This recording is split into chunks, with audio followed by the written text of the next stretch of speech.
বাবারা, নির্বাচন করো, ভোট চাও, দেশের জন্য কি করেছো সেটা বলো, আগামীতে কি করবা সেটা বলো। মিথ্যাচার বন্ধ করেন। কতগুলো কথা বলেছেন আমার সম্পর্কে, আল্লাহর কাছে জবাব দিতে হবে না আমাদের আপনাদের। আর যে যা বলছে আমি তার প্রমাণ চাই। তোমরা গিয়েই শুরু করো, বিসমিল্লাহ বলো না, শুরু করো আমি নিজে আব্বাসকে দিয়ে। তাতে অবশ্য আমার লাভ হচ্ছে, যারা আমাকে চান, যারা আমাকে চিনত না তারা আমাকে এখন চেনে, এটা আমার লাভ হচ্ছে। অনেক বাচ্চা ছেলেরা আছে না, নিউ জেনারেশন আছে না, পুরোনো আমাকে চেনে, নতুন নতুন চেনে না। তবে ওদের কারণে আমার প্রচারটা ভালো হয়েছে। আর একটা ব্যাপারই আছে, প্রচারেই প্রসার, তাই না? সারাদিনে তারা যতবার আল্লাহর নাম নেয় তার থেকে 1000 বেশিরভাগ নাম নেয় বিরোধী দলের, মির্জা আব্বাস কিংবা অন্য কোনো রাজনৈতিক দল। সারাদিন মুখের মধ্যে মিথ্যা কথার তুবড়ি ফুটতেছে। আবার বলে যে ওনারা মাদ্রাসা লেখাপড়া করেছে। তার মানে কি আমরা ভবিষ্যতে আমাদের ছেলেমেয়েদেরকে আর মাদ্রাসায় দিতে পারবো না? তারা কি মাদ্রাসায় গিয়ে মিথ্যা কথা শিখবে? তারা কি মাদ্রাসায় গিয়ে সব মিথ্যা কথা শিখবে? মাদ্রাসায় মানুষ ধর্ম শিক্ষা করে এবং সত্য শিক্ষা করে। কাকে গীবত বলা হয়, কাকে মিথ্যা বলা হয়, গীবত করা নিষেধ, মিথ্যা বলা নিষেধ, এগুলো শিক্ষা দেওয়া হয়, ধর্ম শিক্ষা দেওয়া হয়। কিন্তু এরা কি শিখলো মাদ্রাসায় গিয়ে? সকাল দুপুর সন্ধ্যা মিথ্যা কথা বলছে বলছে বলছে বলছে। আমি আজকে আপনাদের এই সভা থেকে বলতে চাই,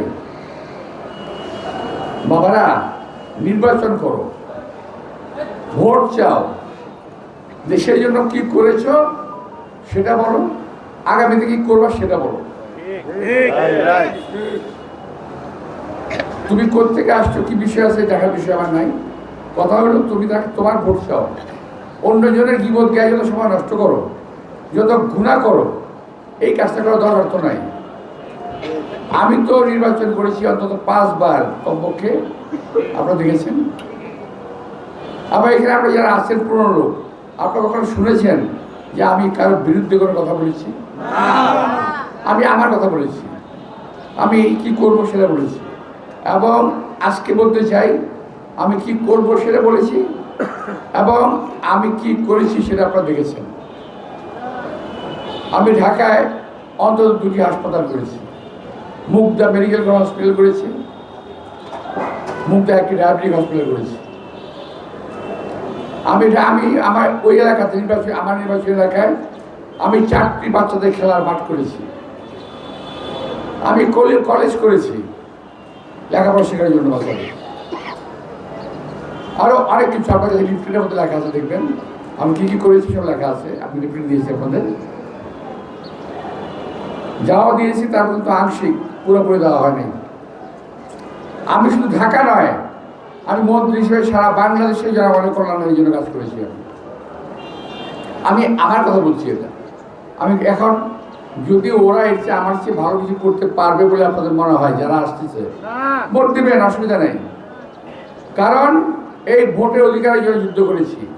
আমার সার্থকতা সেখানে যে আমাকে ভোট দিক বা না দিক, আমি যে যুদ্ধ করেছি, যুদ্ধ করে ভোটের অধিকার আদায় করেছি, সেটা তো সার্থক হলো। ভোটটা তো আমরা দিতে পারলো, এটাই হলো আমার সার্থকতা, আমার শান্তি এখানেই। আজকে এই ভোট নিয়ে বহু লোক আসবে, সবাইকে স্বাগত জানাই। কিন্তু দয়া করে আমি বলবো, মিথ্যাচার বন্ধ করেন। কতগুলো কথা বলেছেন আমার সম্পর্কে, আল্লাহর কাছে জবাব দিতে হবে না আমাদের আপনাদের। আর যে যা বলছে আমি তার প্রমাণ চাই। যে অন্তত একটা লোক দাঁড়িয়ে বলুক যে মির্জা আব্বাস সাহেব এই অপকর্মটা করেছে। সিম্পলি ইম্পসিবল, এটা সম্ভব না। কারণ পড়ার প্রয়োজনই পড়ে নেই। আমার কোন কারণে করতে যাবো? কোনো অন্যায় অপরাধ কেন করতে যাবো আমি?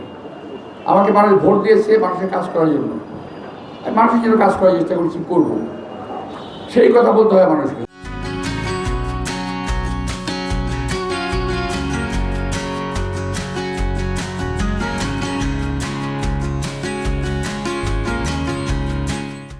প্রথমে দিয়েই শুরু করো, বিসমিল্লাহ বলো না, শুরু করো আমি নিজে আব্বাসকে দিয়ে। তাতে অবশ্য আমার লাভ হচ্ছে, যারা আমাকে যারা আমাকে চিনত না তারা আমাকে এখন চেনে, এটা আমার লাভ হচ্ছে। অনেক বাচ্চা ছেলেরা আছে না, নিউ জেনারেশন আছে না, পুরোনো আমাকে চেনে, নতুন নতুন চেনে না। তবে ওদের কারণে আমার প্রচারটা ভালো হয়েছে। আর একটা ব্যাপারই আছে, প্রচারেই প্রসার, তাই না? তো এগুলো সব আল্লাহর রহমত। যেটা আমি আমার করতে 1 বছর লাগতো, এটা তারা আমাকে একদিনে করে দিচ্ছে এখন। আমি খুব মজা পাই, ভালো লাগতেছে। আমি মজা পাই এরকম যে